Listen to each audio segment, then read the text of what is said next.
Welcome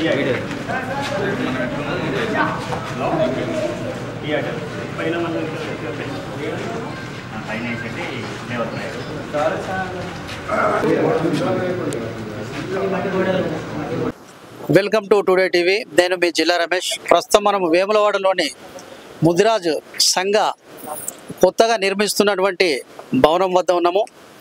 ఇప్పుడే MLC council deputy chairman బండా ప్రకాష్ గారు ఇందాకే రావడం జరిగింది. ఈ బిల్డింగు నిర్మాణాన్ని పరిశీలించడం జరిగింది. వారి మాటల్లో ఈ కార్యక్రమానికి సంబంధించి పూర్తి వివరాలు తెలుసుకునే ప్రయత్నం చేద్దాం. నమస్తే సార్. నమస్కారం. చెప్పండి సార్. వేములవాడ పట్టణంలో ఈ ప్రాంతంలో భవనాలకు కొంత నిధులు కావాలని చెప్పి ఈ సంఘం వాళ్ళు నన్ను కోరడం జరిగింది. సరే, రాష్ట్ర వ్యాప్తంగా అనేక సంఘాలకు మేము భవనాలు ఇవ్వడం ఒక విధానంగా పెట్టుకొని ఎమ్మెల్సీ నిధుల నుంచి రాష్ట్ర వ్యాప్తంగా నిధులు ఇవ్వడం జరిగింది. నేను పార్లమెంట్ సభ్యుడిగా ఉన్నప్పుడు ఒక 4 కోట్ల రూపాయలు, తర్వాత ఎమ్మెల్సీ అయిన తర్వాత కూడా దాదాపు ఒక 5 కోట్ల రూపాయలు భవనాలకు కేటాయించడం జరిగింది. దాంట్లో భాగంగానే దీనికి మొదటి విడత ఒక 5 లక్షల రూపాయలు మంజూరు చేయడం జరిగింది. సరే, ఈరోజు వీరందరి కోరిక మేరకు ఇక్కడికి రావడం పరిశీలించడానికే వచ్చింది తప్ప వేరే ఉద్దేశం లేదు. అట్లాగే వీళ్ళందరితో కలిసి దర్శనం చేసుకొని వెళ్ళాలన్న సంకల్పం కొద్ది రావడం జరిగింది. స్వామివారి దర్శనం అయిందా సార్? కాలేదు. ఇది అయినాక వెళ్తాం, మీటింగ్ అయినాక వెళ్తాం. రెండోది ఏంటంటే, వేములవాడ ప్రాంతంలో అనేక రోజులుగా మేము ఆలోచిస్తున్నాం.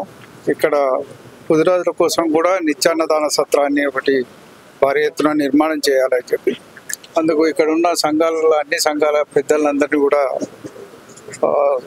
కలిసి వారందరినీ కూడా రిక్వెస్ట్ చేస్తున్నాం. ఐక్యతతో ఇక్కడ ఒక పెద్ద భవనాన్ని నిర్మించుకుంటే మనకు రాష్ట్ర వ్యాప్తంగా వచ్చే అనేక మంది ముదిరాజులు, మాకు సాధారణంగా నేను వరంగల్ జిల్లా వాసిని, మాకు సమ్మక్క సారలమ్మ జాతరకు పోవాలంటే కూడా వేములవాడ రాజన్న దర్శనం చేసుకున్నాక తర్వాతనే వెళ్తారు. అట్లాగే అనేక దేవాలయాలకు కొంత కుమరవెల్లి మల్లన్న దగ్గరకు పోయి, రాజన్న దగ్గర పోయి, మా దగ్గర ఐలోని మల్లన్నను చూసి, తర్వాత సమ్మక్క సారక్కను చూసినాకనే కార్యక్రమాలు జరుపుతారు. ఇటువంటి సాంప్రదాయం, ఆచారం ఉత్తర తెలంగాణ జిల్లాలో అనేక ప్రాంతాల్లో ఉంది. మరి తప్పనిసరిగా ఈ దేవాలయం భవిష్యత్తులో కూడా ఇంకా గొప్పగా అభివృద్ధి అవుతుందనే ఆశాభావం ఉంది. దానికి తగ్గట్టుగా కూడా మా ముదిరాజులకు ఇక్కడ వసతి సౌకర్యాలు కల్పించాలి. ఎవరు ఇబ్బంది పడకుండా వారికి వచ్చిన వాళ్ళకు నిత్య అన్నదాన సౌకర్యం కూడా జరగాలి.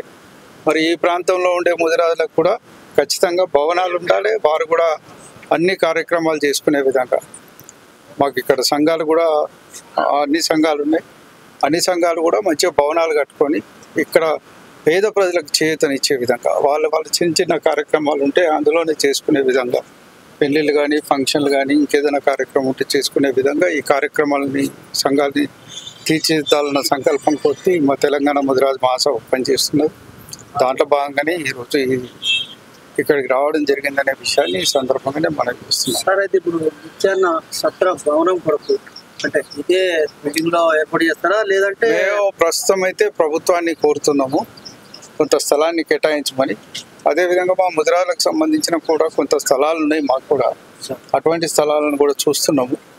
మా వాళ్ళు వచ్చి ముందుకు దాతలు వస్తేనేమో వాటిని నిర్మించుకుంటాం, లేదంటే ప్రభుత్వం ఇచ్చే దాంట్లో 1 ఎకరం స్థలంలో మరి రాష్ట్ర వ్యాప్తంగా ఉన్న ముదిరాజులు మా వాళ్ళు రూమ్స్ కట్టడానికి అనేక మంది సిద్ధంగా ఉన్నారు. 100 నుంచి 150 రూమ్లు కట్టించి వచ్చిన వాళ్ళకి ఎక్కడ వసతి ఇబ్బంది లేకుండా కూడా, మాకే కాదు జనరల్ యాత్రికులకు కూడా మేము సౌకర్యాలు కలిగజేస్తాం. ఆ దేవస్థానంతో కూడా మాట్లాడి ఆ కార్యక్రమాన్ని కూడా ముందుకు తీసుకుపోతామని చెప్పి ఈ సందర్భంగా నేను మనవి చేస్తున్నాను. మిత్రుడు ఆది శ్రీనివాస్ తోటి కూడా నేను మాట్లాడినాను. అట్లాగే పొన్నం ప్రభాకర్ గారితో కూడా చర్చిస్తే, శ్రీధర్ బాబు గారితో కూడా మాట్లాడి ఈ జిల్లా మంత్రుల యొక్క సహకారం, స్థానిక శాసనసభ్యుడి సహకారంతో ఆ స్థలాన్ని కూడా సేకరిస్తామనే మాట ఈ సందర్భంగా తెలియజేస్తున్నాం. జై ముద్రా.